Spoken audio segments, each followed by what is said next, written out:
Hey everybody, some Gadget Guy here with a quick tip for Windows phones on using your SD card. Now, not many Windows phones actually do have SD card slots. I'm using the Lumia 1520. This is one of the few ones that I have in-house right now that actually does support using a micro SD card. But when you pop one in, especially if your phone's already on when you pop one in, you're going to be presented with this. I had to take a screenshot of it just for this video. But we've detected a new SD card. Do you want to store new photos, music, and videos on this card? Tap yes to store these files on your SD card and go to Storage Sense, where you can configure your storage preferences. This is actually a really good idea to go to Storage Sense just to customize the SD card experience. So when we come into our settings and we come down to Storage Sense, we're going to be able to see how much storage we have left both on the phone and then on the SD card. And then we're going to be given a series of options for what to do with new files and new downloads and new apps. And so now we're able to customize what data goes where. So for store new music, videos, and podcasts on, you can select the SD card or directly to the phone.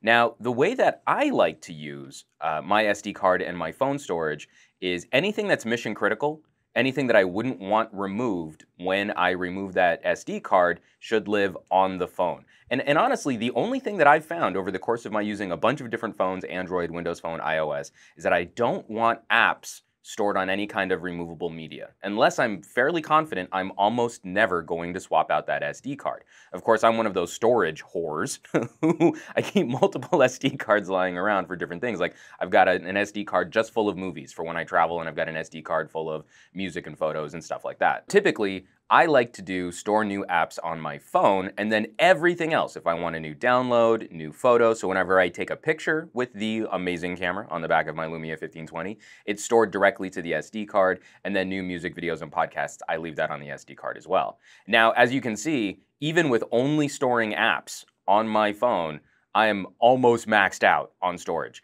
These days, especially if you like to play games on your phones, it is not hard to fill up a 16 gigabyte phone. So, you know, the limited storage on the Lumia 1520 being capped at 16 for the AT&T model that I'm reviewing here, it's that's even starting to get a little claustrophobic. Maybe a couple years ago, 16 gigabytes felt so expansive. I mean, how could we ever use all that storage? And now it's getting a little lean. So especially for you folks that maybe you got tons and tons and tons of games, then you'll want to say, well, like, store new apps on my SD card as well. And this is one of the areas that I hope with a future update to Windows Phone, we can go in and individually select what app is going to live where. So if I want, you know, only my mainline communication apps and services and social networking, I want those apps to live on the phone.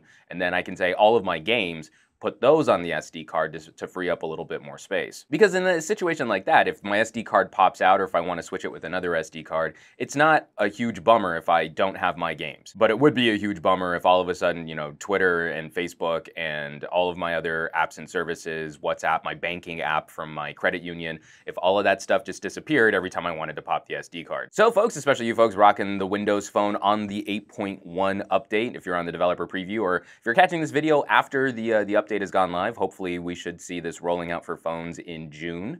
Definitely check out your Storage Sense settings, because there's a lot of stuff to play with in here that can really help customize and tailor the experience to help you minimize the amount of time you need to spend managing your onboard storage. As always, folks, thanks so much for watching my videos, sharing my videos, subscribing to my channel, leaving me those amazing comments. You guys have been getting into some great conversations down at the bottom of my videos. Hit that thumbs up button, and I will catch you all on the next review.